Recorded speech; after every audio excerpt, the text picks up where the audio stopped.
आष्टी तालुक्यातील श्री क्षेत्र सावरगाव येथे गर्भागिरी डोंगरावरती नवनाथापैकी आद्य गुरु समजले जाणारे श्री मच्छिंद्रनाथाचे संजीवनी समाधी आहे।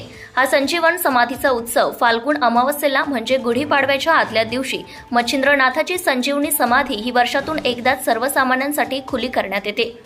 गुढीपाडव्याच्या आदल्या दिवशी रात्री 8 ते 10 वाजेपर्यंत पैठणवरून आणलेल्या गंगाजलाने नाथांचा अभिषेक केला जातो व त्यानंतर 10 ते 6 या वेळेस नाथांची समाधी भाविकांसाठी खुली करण्यात येते व गुढीपाडव्याच्या दिवशी सूर्योदयापूर्वीच ही समाधी पुन्हा झाकली जाते।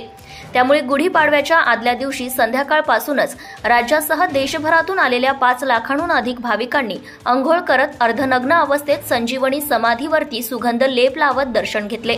या उत्सवानिमित्त रात्री 12 वाजता फटाक्याची आतिषबाजी करण्यात आली।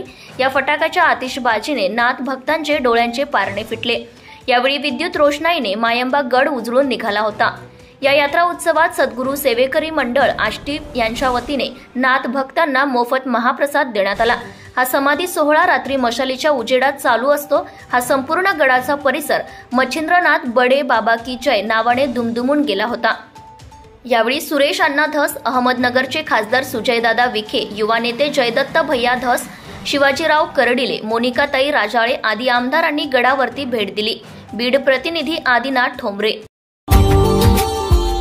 Subscribe now and press the bell icon. Never miss an update.